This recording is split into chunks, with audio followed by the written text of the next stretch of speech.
Kapolres Badung AKBP Yosep Edward mengungkapkan penangkapan dilakukan di berbagai lokasi yang menjadi titik rawan transaksi gelap, di kamar kos, pinggir jalan, hingga di dalam bagasi sepeda motor.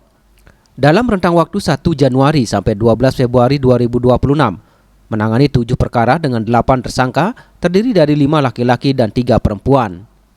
Polisi menyita barang bukti narkotika jenis sabu seberat 167,65 gram neto, serta ekstasi sebanyak 101,5 butir. Para tersangka yang diduga berperan sebagai kurir dan pengedar. Pengungkapan ini diperkirakan telah menyelamatkan sekitar 8.400 jiwa dengan asumsi konsumsi 0,02 gram sabu per orang dan 1 butir ekstasi per orang. Berdasarkan keterangan tersangka, harga sabu saat ini mencapai Rp1.350.000 per gramnya.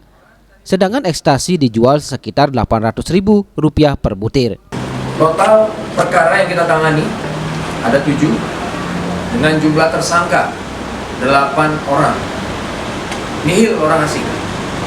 Antara lain 5 orang laki-laki dengan inisial GA, ML, DT, TA, dan GY, dan 3 orang perempuan inisial SP, EP, dan ES. Antara lain narkotika jenis sabu 167,65 gram neto dan narkotika jenis ekstasi 101,5 butir. Raiswantara, Bali TV.